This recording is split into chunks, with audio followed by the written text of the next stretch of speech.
Okay, if I could have call the regular meeting to order and stand for the flag salute. I pledge allegiance to the flag of the United States of America and to the republic for which it stands, one nation, under God, indivisible, with liberty and justice for all. Okay, thanks everybody for that. I will make a motion for approval of the meeting agenda minus the proposed executive session. I'll remove that. Can I get a second? I'll second. Any discussion? All those in favor? Do we have any blue cards, Pearl? Okay. All right, we'll move on to item D then, special presentations to the board. We have the athletics presentation. Jamie, floor is all yours. You have to push that button, James. Push the button. It's the most important part of this presentation. On the microphone. All right, I got the green now.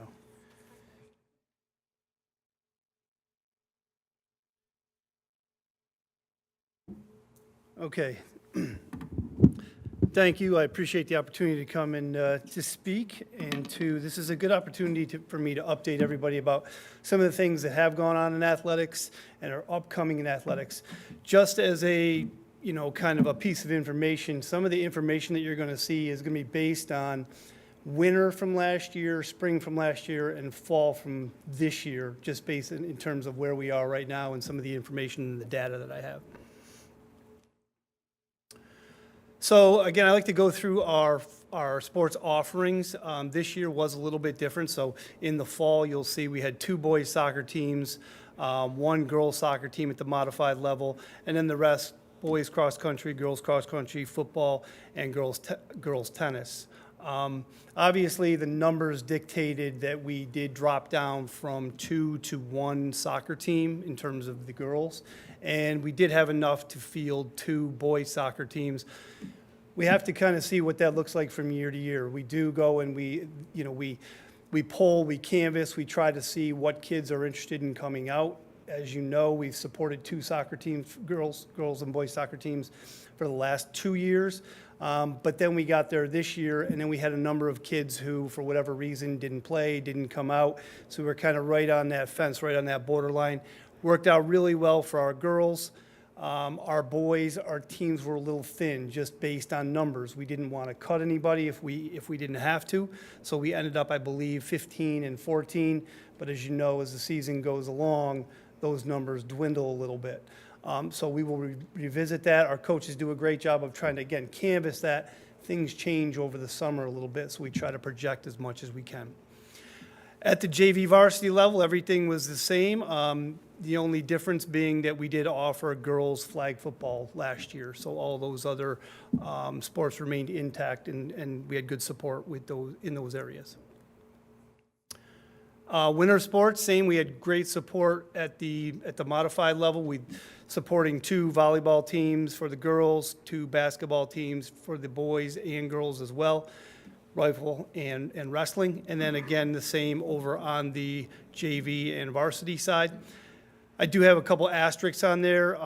Obviously with swim, wrestling, and hockey, those are sports that are not housed here. We are combining with other schools. Swim, we combine with Mexico. Girls wrestling, we've got a young lady that goes over to Phoenix, and girls hockey, we combine with Oswego. And the difference, though, it's important to say, they don't charge.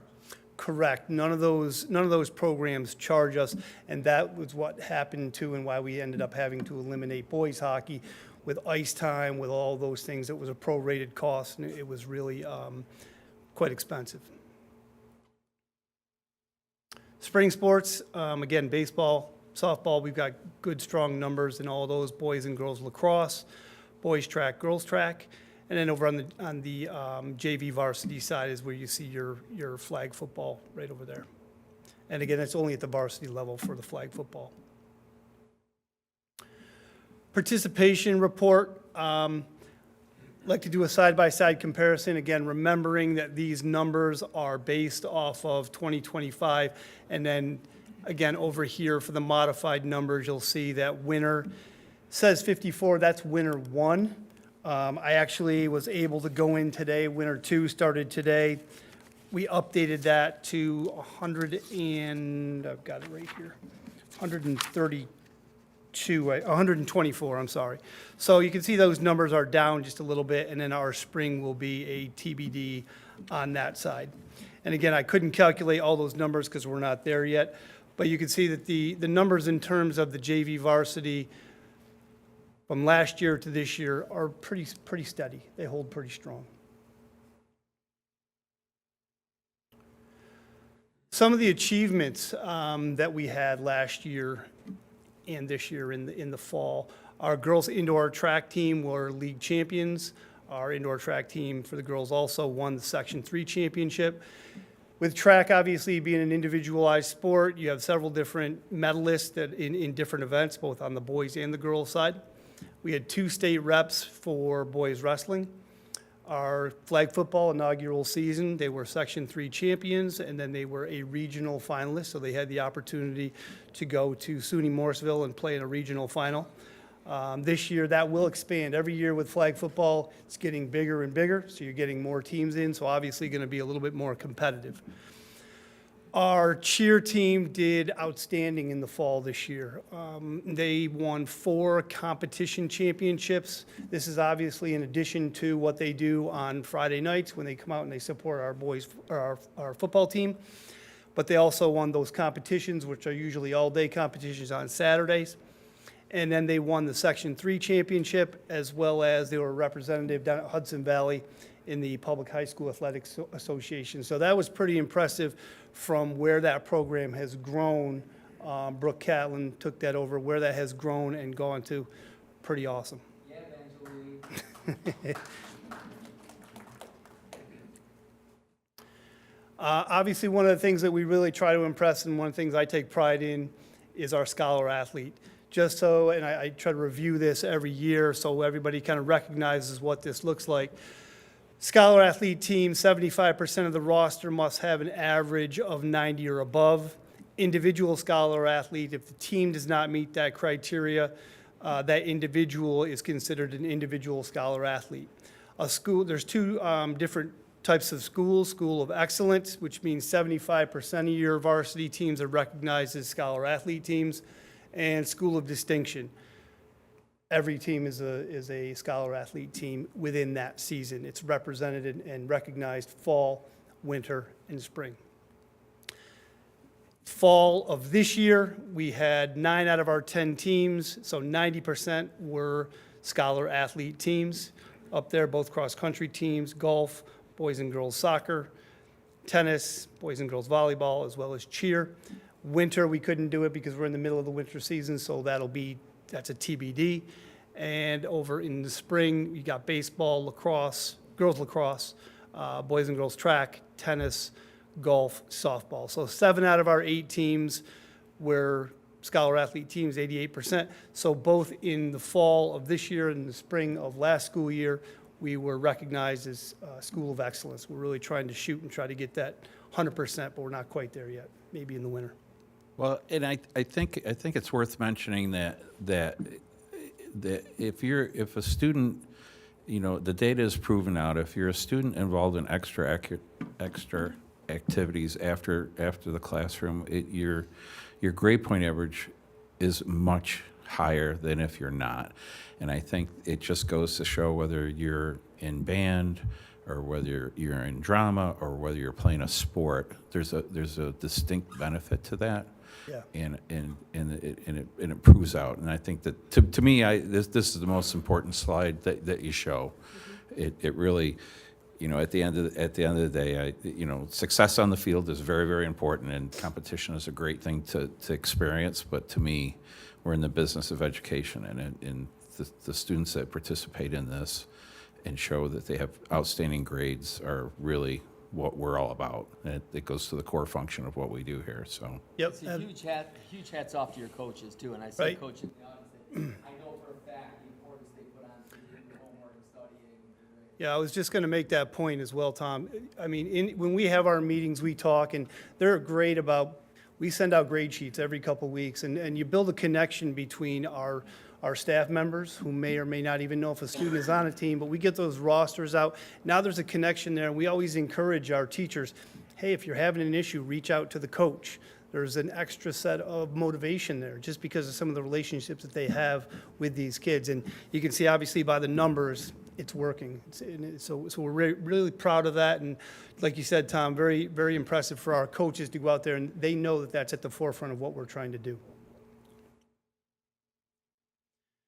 At the end of the year, every year, we have our scholar athletes, which is our two top, one male, one female, our two athletes that have to play a minimum of 2 sports. Last year was Owen Schluter and Delana Humphrey. They are recognized up at OCC.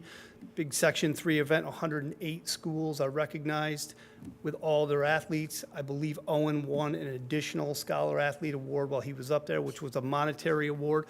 So it's just always great to recognize those students up there when you're amongst all the top student athletes in the entire section. So I thought it was very important that they are recognized. Some highlights in pictures. I think pictures do a great job of telling the story of what we do here. Obviously, our flock here on a Friday night.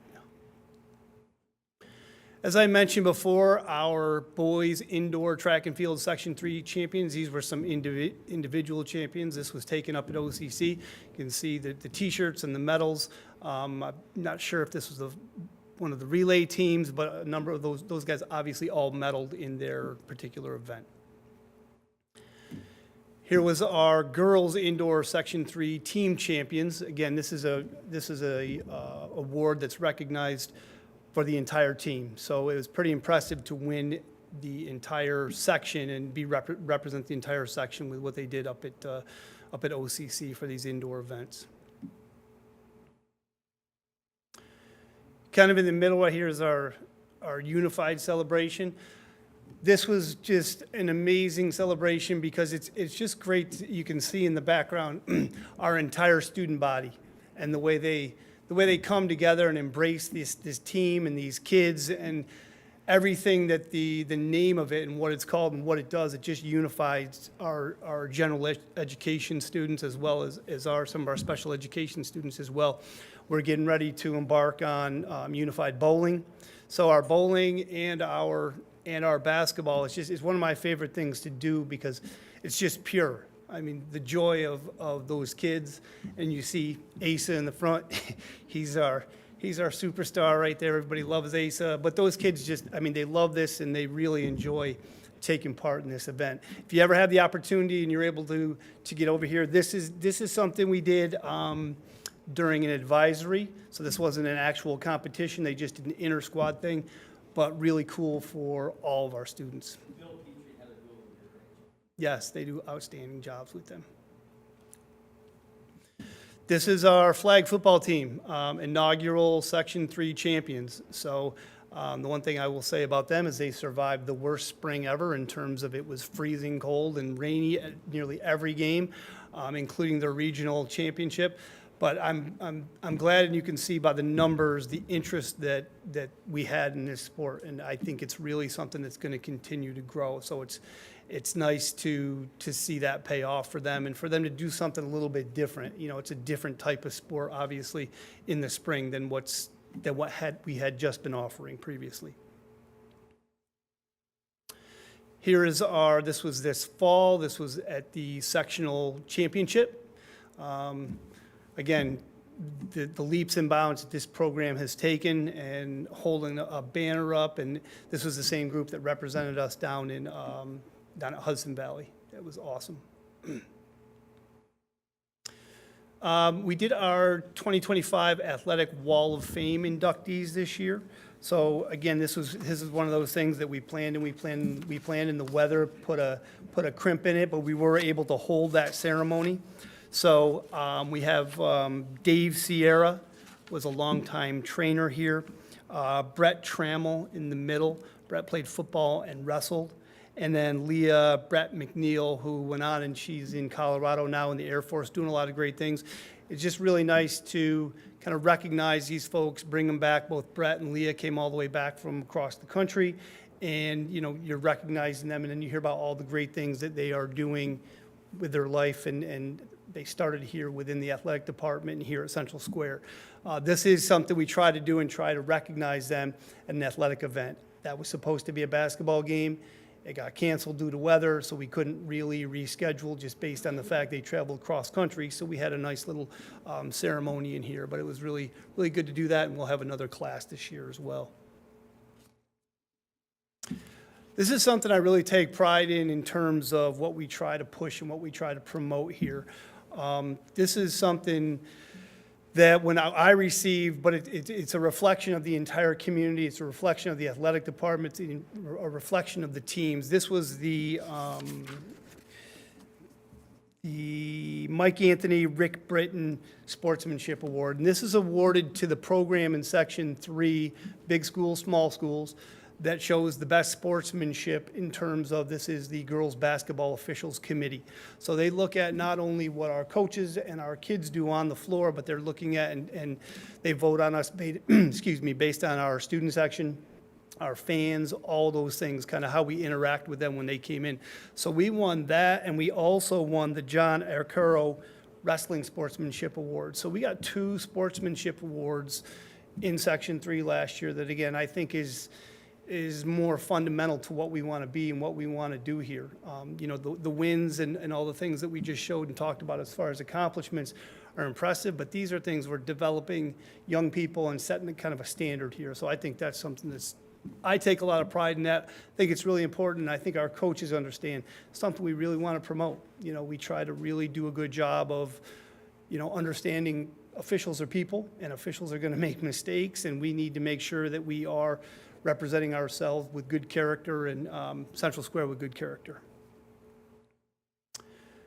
This is just kind of a fun little thing that we do here. This is our Jersey Mike's Student Above program. So what it is basically Jersey Mike's restaurant. They reached out to us and they said, we want to be able to recognize your student athletes. So we use this more as an opportunity to, I reach out to coaches and I say, I want some of your student athletes that you would like to nominate who may not be your superstar athlete, but they're the ones who are coming to practice every day, they're working really hard, great attitudes, all those things. So I just think it's important to try to recognize them. They get a T-shirt, and usually we always give them a Player of the Week. It gives them a free sandwich or something, but it gives them an opportunity. We put this out on social media so they can be recognized there. So I think this is just another nice incentive for our students. Signing day, every May we do our signing day so we can recognize our student athletes and where they're going. Again, I think it's important to make sure that we recognize any of them that are moving on to participate in something.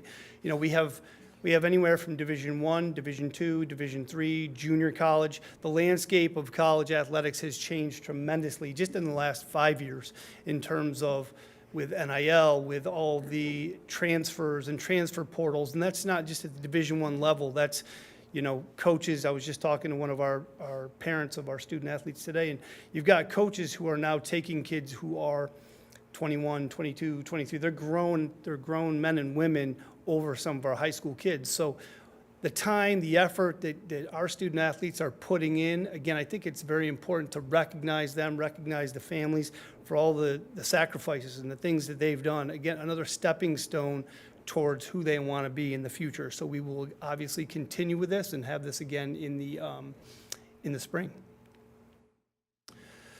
Up and coming at Central Square. So one of the things that I want to take the opportunity to talk about, because I know that, and I won't be long-winded with this, but since I've been here, there's been a lot of different scheduling things that are talked about, who we play and competitive levels and things like that.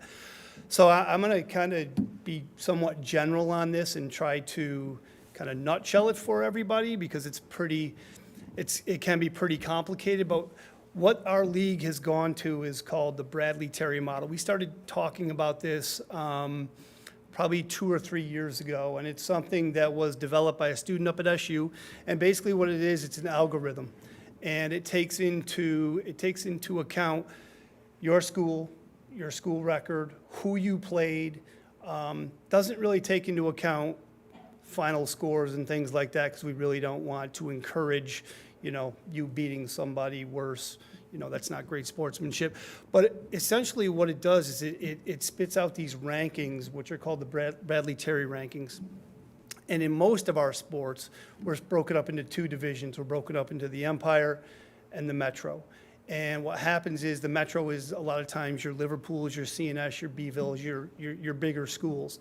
And then down those are the Metro schools. The Empire schools are us, Fulton, Oswego. When you cross those teams over and you put our athletes out there with some of those athletes, sometimes the difference is pretty evident. There's just a lot of things, a lot of factors that go into that. So what we did with the Bradley Terry model, we said rather than completely divide this based on enrollment, we use the Bradley Terry model, and now it's going to divide you into kind of where you sit competitively. So even though you might, be a smaller school, I'll take a JD, for example. Smaller school, JD, huge participation rates and things like that. They will now be competing in certain sports up in the Metro side of things. So the competitive balance, I think, is going to be much better. It's been really hard for me to explain to people when we've kind of gone all over the map with who we were playing. There was one year we played everybody one time around. And it's hard for me to explain when CNS is nearly 1.5, close to 2 times our size, why we are playing them. So this is going to kind of balance that out. It's going to be on a 2-year rolling average. So if you do really well in your division and you're in the Empire, that 3rd year you might get bumped up to the Metro, and you might play some more difficult teams and have some more competition. On the flip side of that, if you're struggling in an area, it's going to bring you down. So the two divisions are going to be much more competitive. We try to do that with almost all the sports that we can possibly do it. We do it with your basketballs and your soccers and all those things. Anything that we can develop that algorithm for and use that, that's what we're going to base that on for the next 5 years. We're going to kind of run with this and see how this goes. I think it's going to develop much more competitive and spirited opportunities for our student athletes. I think it's going to be really good for us in all of our sports.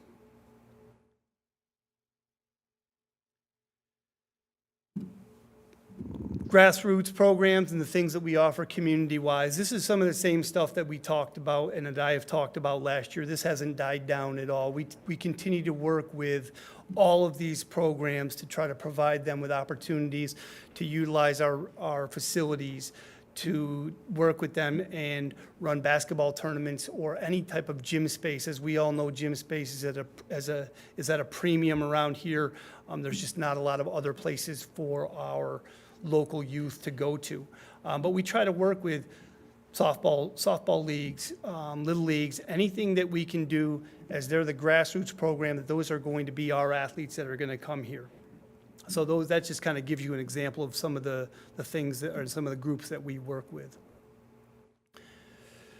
These, again, are some of the usage hours and schedules. This hasn't changed a whole lot, but what I will tell you, and as most of you know, you go into almost any one of our gyms during the wintertime, any night of the week, it's booked till nearly 9 o'clock at night. And that's not obviously just with athletics. That's with drumline. That's with all of the band students that are in there as well. So there's no shortage of use in there, and we're just trying to maintain and try to schedule them in. Again, I give my secretary, Stephanie, a shout out for all the work that she does in trying to balance that. And when you have weather delays and cancellations, all of those things, and we're trying to constantly rearrange and keep those things up to date so that we can maximize the opportunity for these groups. So trends moving forward, again, as I mentioned before, I felt like just looking at the fall numbers, I think that our JV varsity numbers held pretty steady. I think that our modified numbers dipped a little bit. I can't be 100% on what that is all the time, but I did list in here because I do think it's one of the things that is a bit of a barrier that we are fighting this year, is the fact that there's no 5:30 bus. And I only say that just to have you recognized what I see from my perspective in talking to my coaches, that when we had 42-ish kids that signed up for one team in the spring, and then we only ended up with 23 and 28. I think a part of that and the communication that they have with parents is it's hard. It's hard to get kids to and from when we live in a district that's as geographically big as ours. So that's just something that I understand that where we are in terms of tough decisions and things that we have to consider when we make those decisions. I just think that that's one of those that getting those kids involved as 7th and 8th graders is super important. Back to Steve's point about keeping them engaged and keeping them academically engaged and making those connections. For some of those kids, that's the first opportunity that they're going to have to actually be involved. If that's not something they've done, coming up in 3rd, 4th, 5th grade, this is their first opportunity to do that. So that's where you can kind of get that hook sometimes. So that's just a plug to them and to those buses that we had previously. And then again, the loss of some of our coaches and a couple of teams obviously felt. I'm not telling anybody anything they don't know, but I think it's my job to say these are things that I recognize as well in my position, in my role. So we are doing the best that we can with all of our awesome coaches and athletes, but it's something that we want to continue to grow. When we add for example, that flag football program, I want to be able to say, okay, we're going to try to offer that at the modified level so we can grow it at the varsity level. But again, I understand the things that we're up against. It's just something that I wanted to mention in my report. And I'm glad that you did, because the runs obviously they don't come out this early, but when the governor doesn't put the runs out, it's not.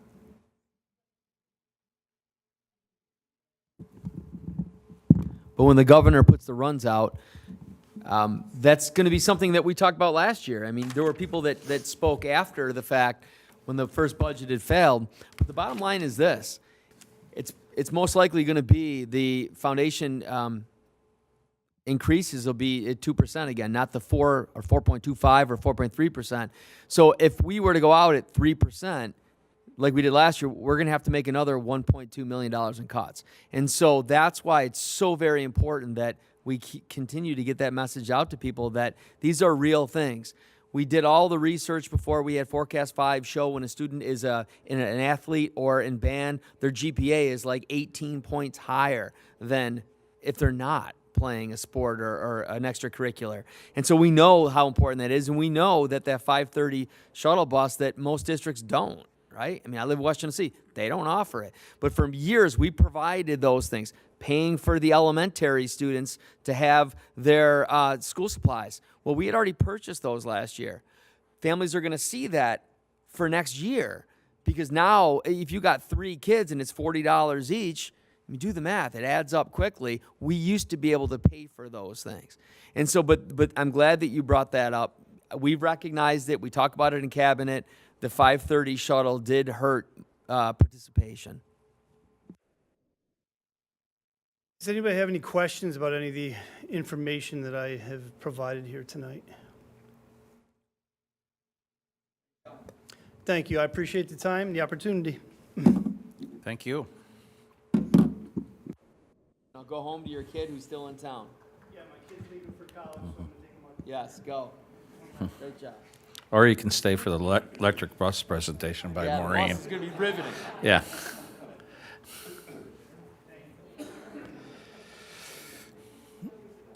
Yeah, no, he's not staying. I'd be with him too if I could.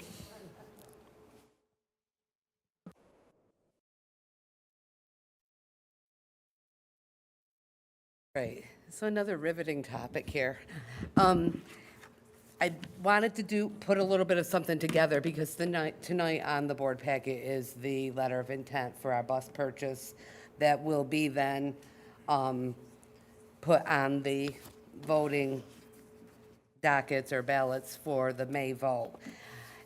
We asked for the letter of intent because they really need to get in line for the buses to be made. And even when we give them a letter of intent, sometimes we're not getting them until like October, November of the following year. So that's the reason that we ask for it so early, it seems, probably to most people. So just a little bit refresher on transportation aid. It's paid on general operations, but it's also paid on the bus purchases. All districts are entitled to transportation aid, and the percentages run between 6.5% and 90%. 90% is the highest approved transportation aid ratio you can have. We're currently sitting at 83.6%, so it is pretty high. So it's important that our transportation costs do receive a good amount of aid. Districts must have voter approval for all bus purchases. We also must have SED approval for bus purchases, both to generate the transportation aid. When we purchase buses, they are aided across a 5-year amortization schedule at this point. The electric buses were originally going to be aided across 12 years. They have amended that to be 8 years now. Again, nobody knows how long these buses will actually last. So that's been one change in the new regulations. And they pay aid on 2 semi-annual payments with an assumed amortization rate. What this means is depending on when we purchase a bus, we might get a half a year of aid, 4 full years and a half a year, or we might get 5 full years in a row. So what would it look like to purchase the electric buses versus what we have on the docket, which is diesel and gas buses? These are the two numbers, the differences. It's a little under 1.7 million for 6 large buses, 3 small buses, and 2 vans. If we were to do electric, it's about 4.3 million. Just to put that in some different context, the difference by the bus, it's about 2.5 times more costly to get an electric bus and about 3.5 times more costly to get a small electric bus. Now, just to put this in context, there are NYSERDA grants that we would get once we buy these buses to compensate for some of the difference.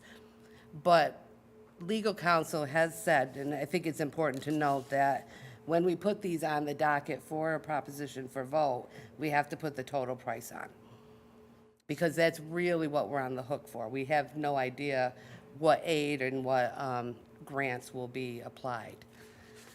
This is the fleet as it currently stands. We have 98 vehicles. We have 7 large 65-passenger buses, 24 smaller buses, 2 7-passenger gray vans, and 2 6-passenger Ford Explorers. And this is where they currently stand regarding the mileage. SED would like us to have a 10-year turnover of buses, and we currently do. We've met that, and we've been maintaining that for the last probably 4 or 5 years. I think it's been that way. But that being said, because our district is so large, we do have buses that run over 100 and 150,000 miles. And if you look at this, on the large buses, we have 21 buses that are over on the mileage side, but on the smaller buses, we're good right now. With this proposed new bus purchase for the 26-27 year, it brings us even further along on the large buses. We would have less buses over the 150,000 miles. And it pretty much keeps us intact on the 30-passenger buses. So let's talk about the electric bus initiative.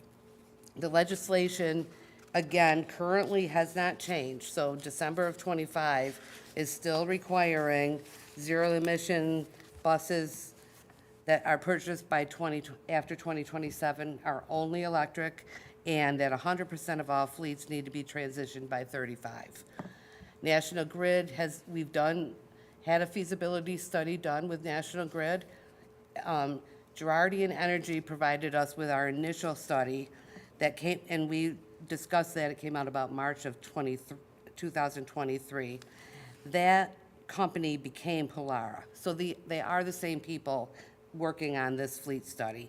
So Polara gave us an updated study in May of '24, and then they just gave us a new finalized, it's called a fleet electrification plan, in October of this year. These are required by the parameters of SED. Basically, we are required to do the fleet study, and we have done it, and it has been paid for by a NYSERDA grant. So this part gets a little fuzzy because I'm not sure I can 100% explain each one of these categories. But Tom ran it through AI. So we have a beautiful comparison between the 23 study, the 24 study, and the 25 study. And it's interesting because the 25 study, just so everybody knows, they have to make the study fit the guidelines. So this plan is saying that we will buy all of our buses electric from now on going forward. And we'll talk about that a little bit more at the end. So the number of vehicles that could be electrified, given the current study, has changed on each one. You can see them up here. We have 84 total buses running routes. Originally, they said 51 of the feasible routes could be done with electric. On the second one, they had the parameters change, and they said only 21 of the buses could be done in electric. And now they're saying they're up to 72% feasibility, but they're planning that it will be 100% by 35, because they have to make our plan work for the study. The fleet composition is, we're saying that we want to stay with the Bluebird buses because that's what we're set up for at transportation. And the route analysis are basically the same. They are doing some different scenarios based on temperatures to try to make them work. And then you can go through the rest of these criteria for the low temperatures. They're saying negative 25 degrees. But just so you know, on the Plan 3, there was 4 scenarios, and they were not using a negative 25 degrees on the one that they were pushing forward. The charging infrastructure, this is where it gets fuzzy to me. I can't quite tell you what this all means, but it basically, the charging stations and the chargers that we would need have been changed between each study, and they're starting to come up with different chargers so that they can make the peak loads managed between high and low, especially because we have double runs. So we have to be able to manage those charges in between to have enough electric left to do the afternoon runs. The big part here for us is the electrical service upgrade. Each one of them is recommending, and obviously we'd have to upgrade our electric service.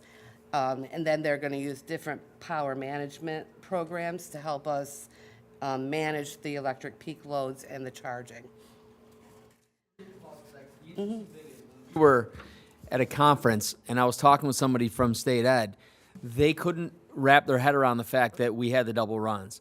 So I don't know where they lived, but in their mind that we do our first run, pick up all elementary, middle, and high school kids on the same bus, which very small districts do, right?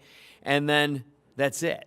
And then they come back at the end, and I explained that at Central Square, and in most districts, they pick up the middle school, high school kids first, bring them in, drop them off, immediately go out to the furthest areas, make their way in for the elementary run, and then repeat that in the afternoon. And it was hard for them to wrap their head around that. And so I was just trying to explain to them with the whole charging and the peak times, they're like, oh yeah, we need to look at that. And so we have a lot of constraints regarding our parking and our parking lot out there, because the charging stations need to be put down the middle of the lots. There's a lot of need to maybe tweak that around, and we absolutely need the utility upgrades to have the power to have this happen. Maureen, are they still relying on diesel generators to power the electrical chargers? Yes, so if you look at right here, there's implementing in the cost is only in this third study, and the utility and capacities are changing, but the bottom one, the environmental and the operational considerations, to make the plan work, which is Plan 3, we have to buy fossil fuel heaters on all of the buses. So heaters and diesel generators to power the chargers. Correct. So that's why that was highlighted, but you have to remember that Polara is trying to meet SED guidelines when they make this, so. There's no criticism Right. of the people studying this, it's just of the people making the But rules. that's basically one of the big things that they've done in the final study to make it work. So it basically, then it rounds off the key differences, the scope and the fleet size. If you get down to the third plan, they've expanded the feasibility to 72 buses with full electrification by 35. They show progress through there. They're hoping technology will come into play.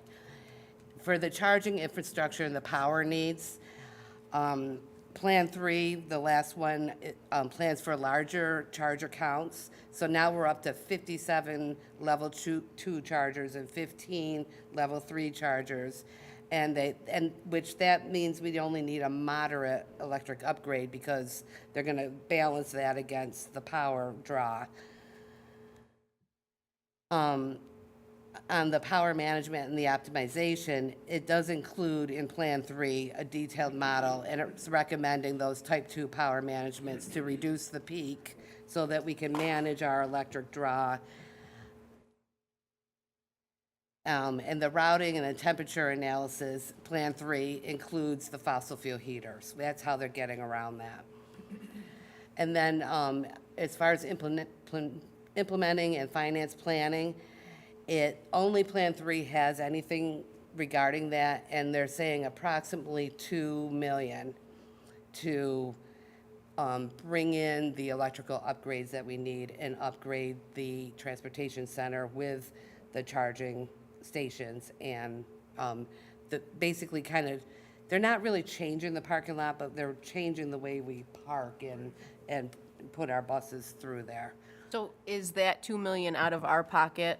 Well, we would need a capital project. No, right, but that's not the grants. The grants would be on top of that money? There can be grants, I mean, they're For saying. the 2 million? For the 2 million, depending on which pieces, parts of that. Some of it has grants associated with it, some of it won't. Okay. You know, like they will give you grants towards the actual chargers, but not necessarily for our transformers and the power needs that we need to have it brought in. It's all different. And the buses that were the 4.5-ish million that we might put on or that we're gonna put on the vote for this coming year, do those include all those upgrades that the study said would be required for them to be feasible for our runs? They include the diesel heaters and all that stuff? I'm not sure if they include the diesel heaters. I don't know if they Right, do. so that number's likely to go up then? Yep, that's true. Because I don't think at that time, we didn't have this study when we were getting pricing on the buses.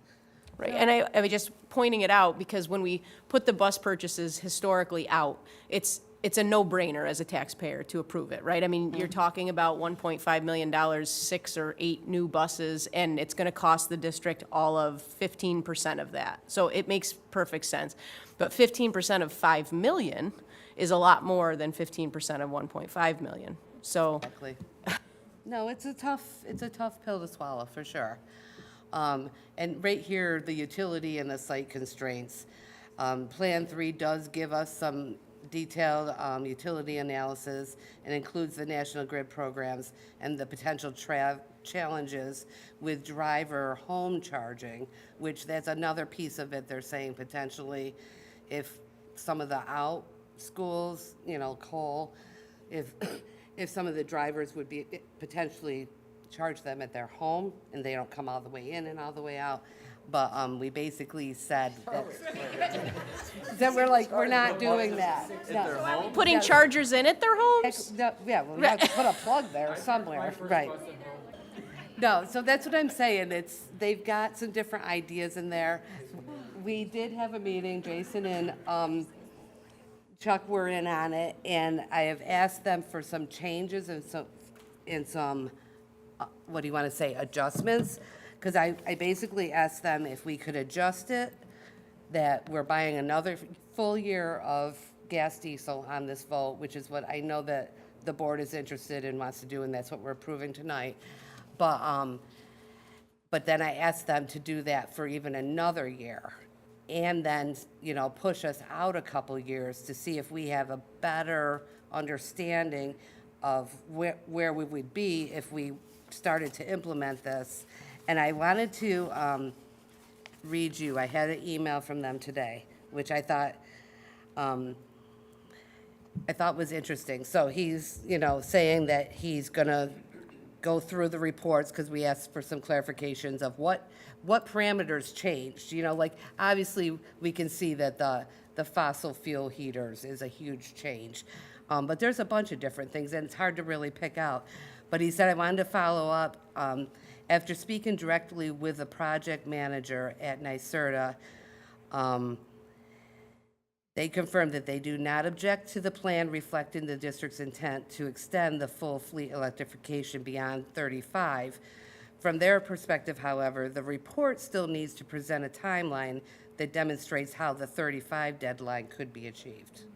So they're not going to change this, basically. They'll give us some addendums to it, but they're not going to make it like they won't say that we can't do it. Yeah, and I think, you know, for those that are on the board that recently, but, you know, I've been on the board throughout this whole thing, and then I also, I have a solar system at my house, and I have a plug-in car, and the technology, I've said this in the past, the technology isn't there. It's not there. And then if you take into consideration also Micron and the overall electrical needs that project is going to require, it's going to require the same amount of electricity that all of Syracuse is currently using now. You're not going to have the power to power the buses. The buses, my plug-in car during the summer, when you go to the winter, it drops by half. I have a solar system that hasn't worked in 2 weeks because of the snow. It's where you live in. So if you take, I don't put any value in the study when the study says, this is the outcome that is required. Okay? This is how you get to the end, and this is what it has to say. I have no confidence in that. And sitting on the board as an elected member of the community, I don't believe that the taxpayers' money is going to be well spent, whether it's state or local school tax. I pay state tax too. That this is not a good use of taxpayer money. It might be. I mean, if you follow battery technology, and I said this in the very beginning, is that Elon Musk is going to outpace this study. It's going to outpace Governor Hochul's want. In that battery and charging technology has advanced over the last 2 years, incredible. I mean, if you were to have Elon here, he would tell you that AI is going to self-drive buses and pick kids up. And that someday might happen, but that day is not today. So a best use, because overall the budget, this district cannot be placed in. It's going to have a lot of burdens placed on it over the next 10 to 15 years by 2035. I will not be on the board in 2035. I won't be here either. Right. So, but if you're looking in long-range planning, you have to have an understanding of what success of the district's going to be, and with what's coming and the burden of our transportation costs, which are bigger than, I'll put our transportation requirements up against anybody in New York State, right? And then we're going to get handicapped with technology that isn't going to meet our needs. A study that I would deem as flawed, just in its conception. I just can't, I know I can't support it. Now, if we have to, in talking with Tom earlier, if we have to check a box and say, listen, we've got to put this out to the taxpayers to vote on, one bus, then we'll do it. Because if we didn't have to check the box, there is no way that it would leave this board, as far as I'm concerned. It just doesn't make sense. And the bonding requirements and the overall money that it's going to take, it's just not going to be successful. I think it was FM. Don't hold me to that. It was a school, it was FM, that they had a bus, and when it got below 30 degrees, the time that it would hold a charge was diminished by 78%. And so what I don't want is if we end up spending, and that's what people say, well, but there's grants out there, but it's still taxpayer money, right? Whether it's not school budget money, but they're still paying that money. And if they see that it's $5 million and those buses are on the side of the road and they're not working, they're going to look at us and say, why isn't my kid, when's my kid going to get home? And I'm going to say to Chuck and to Jason, hey, if we have a diesel bus that can go pick them up in the cold, it's just that is the worry. I share in his concern. Yeah, because if you're not, so if you're going to have, it's not only electricity that's provided, but if you have a power outage, if all the buses are full with diesel fuel, you can still start them and go. But if at 2 o'clock at night, those buses lose their capability to charge unless you have an emergency power situation that understands that you've lost power, but all your buses still need to charge.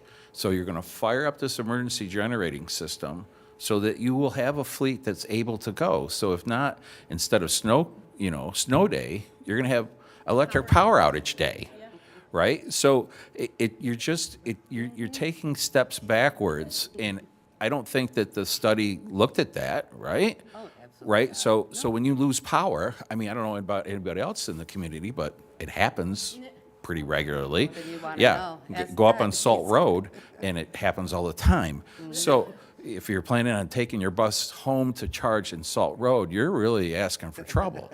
But and I put a little humor to it, but to me, this is the biggest thing that, since I've been on the board, that's come before it as far as financially decision-making, as far as how it relates to the district. And it's a flawed plan and requirement right from the get-go. So, to piggyback off what Steve is saying, we've been on the board the same amount of time, but conference after conference after conference, since this mandate was even talked about, I would say 95% of what I've heard presented, talked about amongst peers, board member peers, superintendent peers, it's not feasible. It doesn't make any sense, and yet we continue trudging on and trying to, require these plans that, well, you have to make it feasible and tell us you can do it, when it's like, okay, well, how much money and time and, all resources are we going to put into creating this dreamscape that just in reality makes no sense whatsoever? I can't make it make any sense. We've been vocal, the whole board's been vocal, Tom's been vocal, you've been vocal, we've had Chris Ryan here, we've talked to everyone, and it seems like everyone agrees that it just doesn't make any sense, and so I can't wrap my head around a group of people continuing to push this forward. It doesn't make any I sense. do feel like we will see this change. I don't know. We'll see. I don't see how it can't. I just don't Exactly. see how it can't. I don't either. I was happy, as I told Steve, I was happy to see that they changed it was another little thing, but they've got a grid that's strapped to the ends of its limits, right? And there's no power left, and they're paying people to install solar to try to help, offset some of these things, and they're trying to do everything that they can, but it's like, how about we just pause? I mean, like Steve said, in 5 or 10 years, the technology is going to be so far advanced that it would require half the draw. You know what I mean?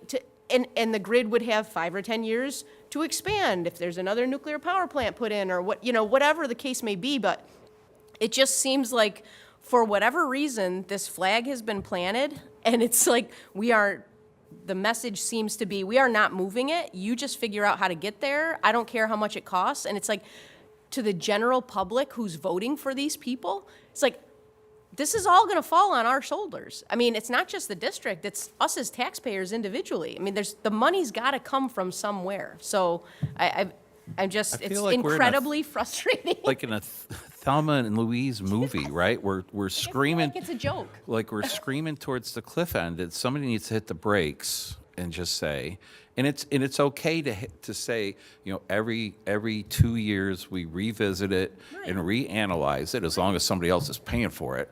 And then, is it still viable? Well, I'm hard pressed to go from 27% of your runs, or 27 runs, to 78. Right, exactly. I know. I'm not buying what that study's selling. I mean, because it just isn't. That's just a means to an end. That's Yeah, all it is. I know, it just, and I love clean air. I love the whole concept of it, but it just doesn't make sense. But if it takes a diesel generator and diesel battery heaters on What the are we buses, saving? our footprint for fossil fuels is going to go up. Right. I don't, And I tell this story all the time because I was in our state board of education. They're doing a presentation on it in Buffalo, and I asked, okay, so we go and we take our football team, Yeah. and we drive to Watertown. All right, so I said, so how are you going to charge your bus when you get there? And I'll never forget it. Another board member says, well, we're going to tow a diesel generator behind the bus Like, to what? charge when we get there. right, and it's like, so how about you just put the diesel fuel tank right on the bus and just leave it alone? And I've told that story over and over again to our fellow citizens, and I always get the same reaction. You got to be kidding me. That was their plan. I go, it's not a bad plan If that's what's if that's what's required, But but it it doesn't make any sense. I think bottom line is what should have happened is Hochul should have met with National Grid, planned all of that out, and said, okay, here's the allocations. This is what's doable or not doable. But now they made schools not only in the food business and the clothing business, but also in the mental health business, but now in the electric business. Understood, yep. I mean, not for nothing, The Maureen. AI summaries, oh, I'm sorry. No, not for nothing, but I mean, aside from all of this, now that all of the electricity rates have skyrocketed, I just keep thinking of long-term, what is it going to look like for our district specifically with how much money we're going to have to spend on our National Grid bill? I mean, maybe she did meet with National Grid. Maybe this was incentivized, because otherwise we can't make it make sense, right? It just seems like there's got to be something benefiting somewhere, and it isn't us, that's for sure. So the summaries of the plans, obviously, they each go back on top of each other, and the last plan, it's a successive, it builds upon the first one, the second one. It's obviously it's reflecting advances in technology and planning sophistication that we don't quite know yet if it's going to be there. That being said, so what are we doing here? Basically, we totally don't know who's paying for it, if we would get building aid or state aid on the capital and project improvements that we're needing at the transportation center. Transportation aid we would get on the buses, and NYSERDA grants are available. It is feasible if we have enough time and enough resources.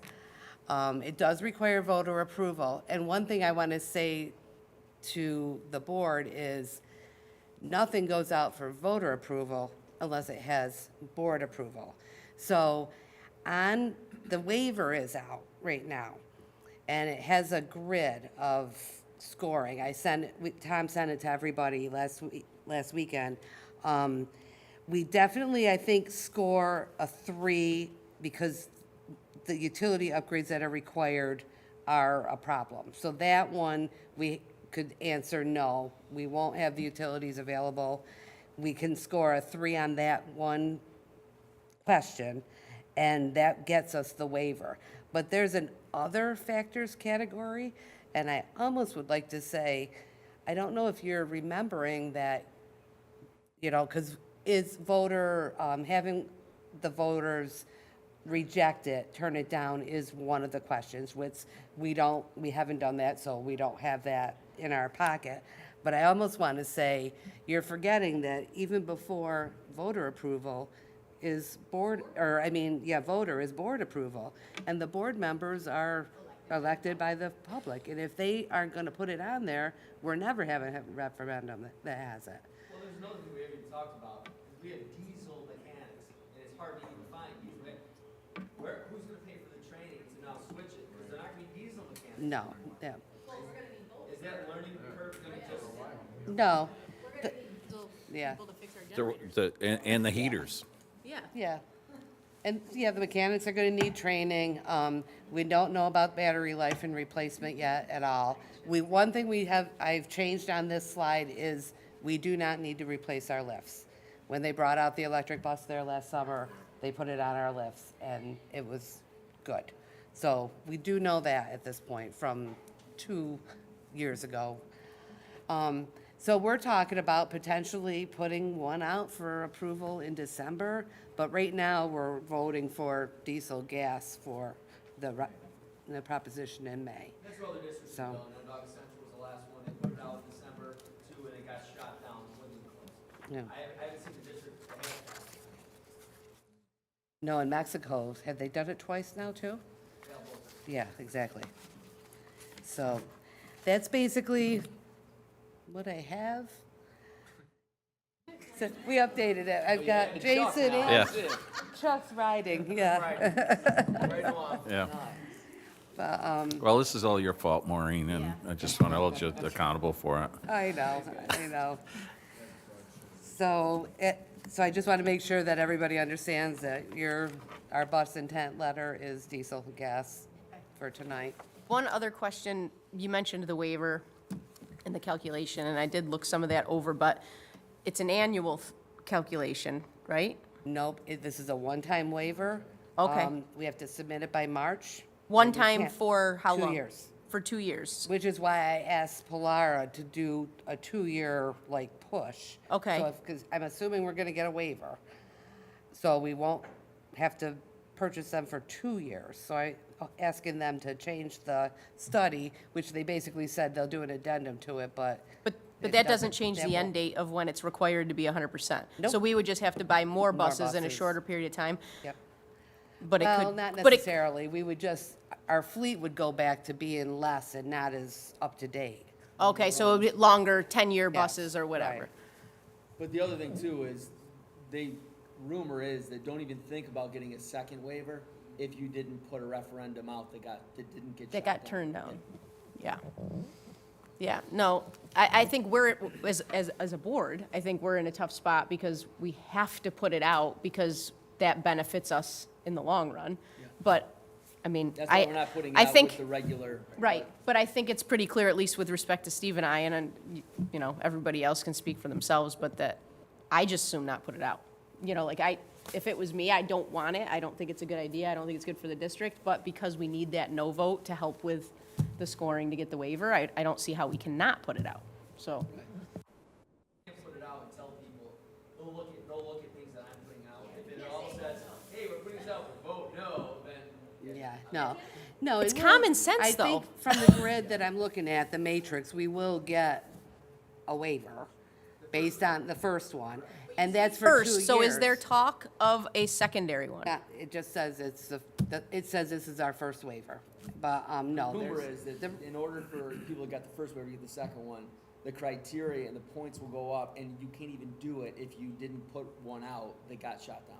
So why, and again, you can't answer Yeah, this, I but just can't answer, rhetorical But I think question. they have to be changing this whole thing. Right, because why can't we just do, doesn't make sense, right? I mean, there's districts out there that this makes perfect sense for, right? I mean, and it makes perfect sense for big cities, they have small runs, they have a lot of time in between to charge.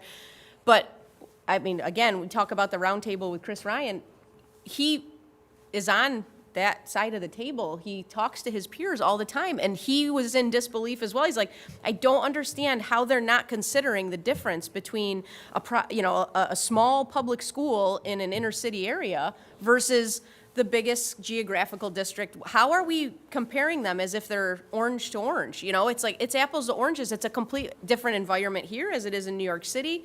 It just, again, it doesn't make any sense. So I'm hopeful that the waiver is just time for them to get their ducks in order so that they can actually have us do a feasibility study that's a true feasibility study, as opposed to how can we make this feasible, right? I mean, that's not a feasibility study. So, No, I get that.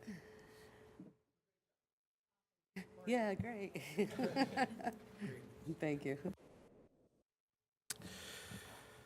Okay, again, thank you, Maureen. On to item E. Could I get a motion for accept item E in its entirety? I'll motion. I'll second. Any discussion? All those in favor? Okay, on to item F, consent agenda. Could I get a motion to accept item F in its entirety? I'll motion. Good. Second. Any discussion? All those in favor? On to item G, student board reports. Let's hear your thoughts about electric buses. Oh, I don't know enough to have a thought, so. Well, today, I know that Mr. Calabufo had talked to me a little bit about it earlier. Some of our student government students and other just probably more students that volunteered went to all the elementary schools. They were broken up into two groups. I was in the group that went to A. Cole, Hastings, and the middle school, and then the other group went to Millard Hawk and Brewerton Elementary. We acted out a little play to some of the students. It was around 5 minutes long. It was to get them excited for the new book called Toys that they're reading. It's going to be really good for all of the students to interact about it and just dive into it and learn the history from toys. And it was really good that we got to act it out for them to get them excited about it because they're going to be spending the next, I think it was around a month on it.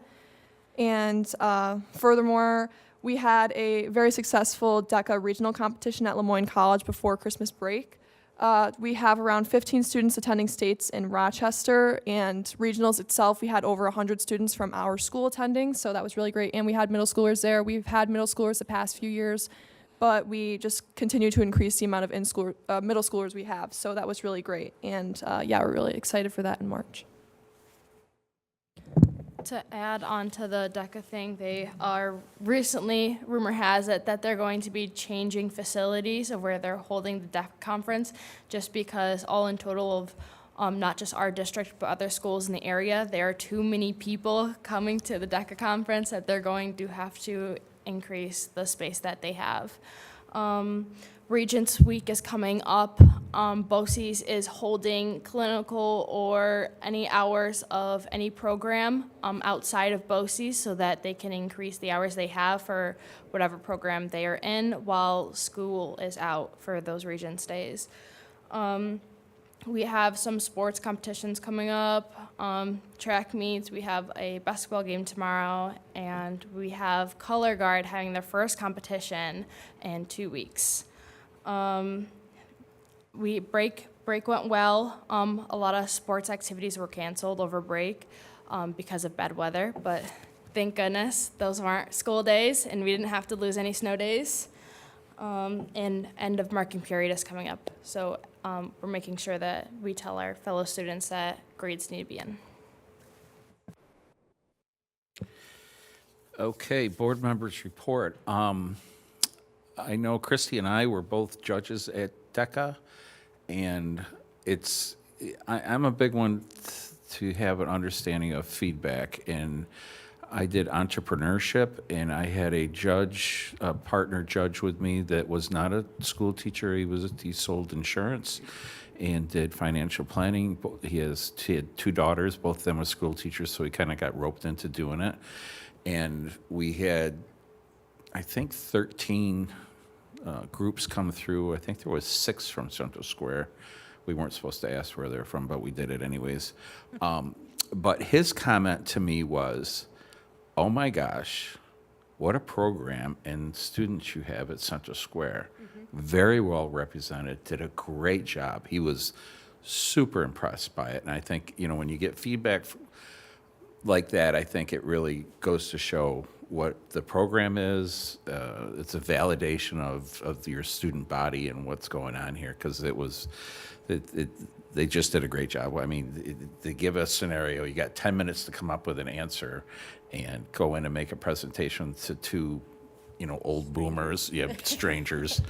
I thought was just fantastic. It was my first time doing it, and I really enjoyed it. And there was a lot of kids. Yeah, they need to figure it out, because there was a lot of kids. We were all over Lemoyne. All over Lemoyne. We took it over. It was crazy, but well represented in it. We had a great time. And then the second thing that I'll do is I sent out the board members. I received a letter from a resident about the new, if you're 100% disabled, being school tax waived, so if you. For veterans, if you're rated at 100% disabled. So I would have you take a look at that, and then we'll develop a way to go forward. That is, my understanding, that is a board decision, so it will be on us. I think I'd like to have it considered, one way or another, but maybe an open discussion about it within the next couple of meetings might be warranted, so I can answer it, so. And so for the people in the community, no, it doesn't mean it just goes away, it just falls on everybody else. Yeah, well, we can discuss, I'll put out an executive summary about it, what the things, I'll make sure that our attorney does it, so we have an understanding of what we're gonna do, numbers-wise, money-wise, because you don't get refunds back from the state. It just puts more burden on somebody else, so more to follow on that, is what my thing is. Anybody else? Okay, Tom, you're up. Yeah, and I don't want anyone to think that I was trying to sway either way with that. I just want everyone to know the full information that surrounds that. A lot of things that I was going to say, that they did a great job, and they mentioned that. One thing that I am excited about, Corey Whitney from the Sheriff's Office, I spoke with him today, and they have not done a multi-agency active shooter training in a long time. And we know, unfortunately, that's something that's really important that they do. And he wanted to be at CSI for a week. And they go full on, but he said it's kind of like airsoft. Nothing would damage anything. He assured me on that. So I said 100% yes. So that we have that building. If something like this, and all the multi-agencies and the EMTs can be able to work together to hone their skill and better their communication for, God forbid, a horrible thing would ever happen in our area, then I'm all for that. So they're going to be working out the details on when that week would be over the summer in CSI, but I just want to let you guys know that we have a great relationship with all of the different, the law enforcement agencies, so I did say yes to that. The weather was horrible over the break, and you're right, we would have had probably 2 more snow days, like legit snow days, not like when I watch the weather report and it's green grass and blue skies, like 3 feet of snow, horrible, white knuckle driving home. Yeah, pretty scary stuff. So at least we didn't have to burn any vacation days. I'm happy that the weather is going to creep up into the 40s. So we won't be on the roof shoveling snow like last year. So, yeah, no, overall, I loved going to the presentations, to the 2 elementary buildings, and to the middle school. They loved when you guys went over there. And the really cool part is they all said, what elementary they went to, and whether if they were at Cole and the students said, I went to A. Cole, the kids were just so excited to see that, or when they were at Hastings, and I heard it was the same thing at Brewerton. So it's really cool that they're able to then look up and kind of emulate, the role models that they will be doing those things. And that's why I love when you guys talk up DECA, because everyone I talk to, it is one of our best programs. And when I talk to college admissions people and they see DECA, their eyes jump right to that. So great job. Thus concludes my report. Okay, thanks, Tom. Can I get a motion for item H in its entirety? All motion. Get a second? I'll second. Earl, you can decide on the tie. Any discussion? All those in favor? And could I get a motion for item I, adjournment? All motion. Can I get a second? I'll second. Any discussion? All those in favor? It's a wrap. Thank you so much.